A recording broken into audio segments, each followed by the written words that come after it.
अस्सलाम वालेकुम dear student. Online classes में it's my first lecture, it's our revision lecture. हम फिजिकल क्लासेस में जो पढ़ते रहे हैं आज उसको रिवाइज करते हैं और रिवीजन के बाद फिर आगे हम जो रिमेनिंग है स्टोइचियोमेट्री की एप्लीकेशन और लिमिटिंग रिएक्टेंट और यील्ड वगैरह वो हम नेक्स्ट लेक्चर में जो है वो एक्सप्लेन करेंगे।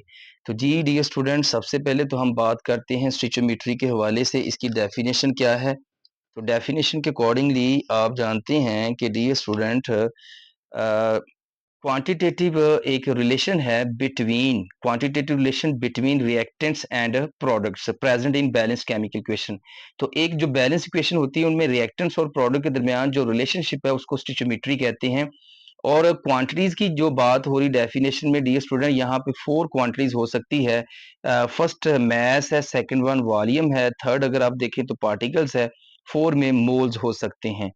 तो डी स्टूडेंट ये है 4 क्वांटिटीज है और आगे हम बढ़ते हैं स्टिचोमेट्रिक जो है वो स्टिचोमेट्रिक कंडीशंस की तरफ आते हैं। तो डी स्टूडेंट स्टिचोमेट्रिक कंडीशंस में भी 4 ही कंडीशंस है अगर आप देखें।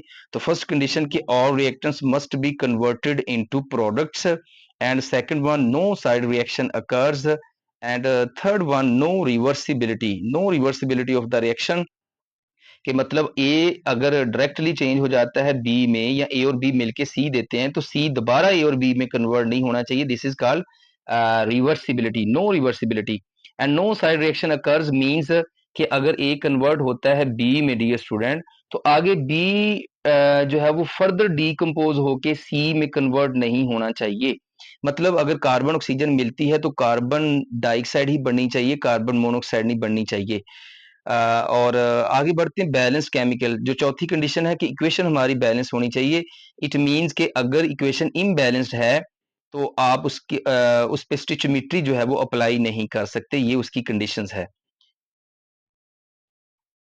Dear student, balance chemical equation जो है इसके कुछ ड्रॉबैक्स होते हैं। ड्रॉबैक आप जानते हैं कि इक्वेशन कुछ चीजों को एक्सप्लेन करने से कासिर है। इक्वेशन डज नॉट एक्सप्लेन कि फिजिकल स्टेट्स क्या है रिएक्टेंट्स की, वो सॉलिड स्टेट में है, लिक्विड स्टेट में है या गैसियस स्टेट में है। सेकंड वन डियर स्टूडेंट जो है वो रिएक्शन कंडीशंस है, किस पार्टिकुलर टेम्परेचर और प्रेशर और कैटलिस्ट की मौजूदगी में रिएक्शन होता है, ये हमें स्टोइचियोमेट्री नहीं बताएगी या बैलेंस इक्वेशन हमें ये एक्सप्लेन नहीं करती। थर्ड वन मैकेनिज्म है। अगर आप देख देख सकते हैं डियर स्टूडेंट कि ए डायरेक्टली कन्वर्ट होता है डी में। एक्चुअली ऐसा नहीं होता, during progress of reaction possibility है कि ए पहले बी में चेंज, बी फिर सी में चेंज और सी आगे फाइनली डी में चेंज होता है। तो ये जो बाकी स्टेप है ए का बी में चेंज होना, इसके बारे में हमें बैलेंस इक्वेशन नहीं बताएगी। इक्वेशन हमें जस्ट ये इंफॉर्मेशन देती है कि A is converted into D. Dear student, last जो है वो फिजिबिलिटी है। फिजिबिलिटी कहते हैं पॉसिबिलिटी ऑफ रिएक्शन को कि रिएक्शन होगा या नहीं।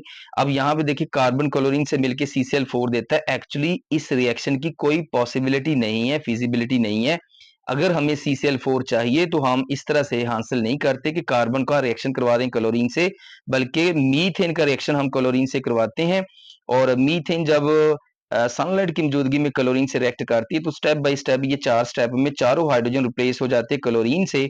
और हर वो कंपाउंड जो हाइड्रोकार्बन जो consist of carbon and hydrogen, और जो CCl4 है वो मीथेन का डेरिवेटिव है। ये चारों हाइड्रोजन की जगह जब 4 क्लोरीन आ जाएंगे तो इसको CCl4 कार्बन टेट्राक्लोराइड कहते हैं। इस रिएक्शन की कोई फिजिबिलिटी नहीं है।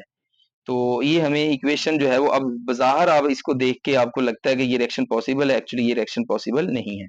आगे बढ़ते हैं। नेक्स्ट जो है वो dear student, Dear student, next is stoichiometric laws. Law of conservation of mass means कि mass of reactant is always equal to the mass of the product. अब देख सकते हैं कार्बन 3 ग्राम है और ऑक्सीजन 8 ग्राम है।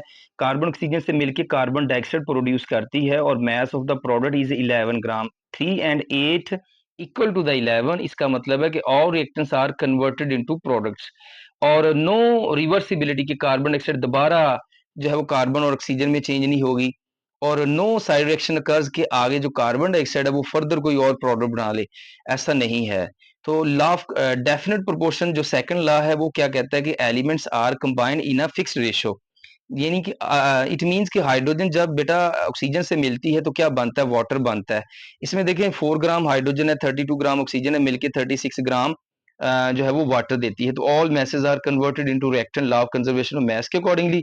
और सेकंड जो लॉ ऑफ डेफिनेट प्रोपोर्शन है इसमें जब हाइड्रोजन मिलती है ऑक्सीजन के साथ, तो जो वाटर बनता है उसमें वाटर में एटॉमिक रेशियो देखें तो 2 हाइड्रोजन के एटम और 1 ऑक्सीजन का एटम है, तो 2:1। और अगर हम मास रेशियो देखें तो 1:8। तो मास रेशियो भी फिक्स है और एटॉमिक रेशियो भी फिक्स है। लास्ट पे हम देखें तो स्टोइचोमेट्रिक रिलेशंस है, मास मास रिलेशन, मास मोल्स मोल्स और वॉल्यूम वॉल्यूम।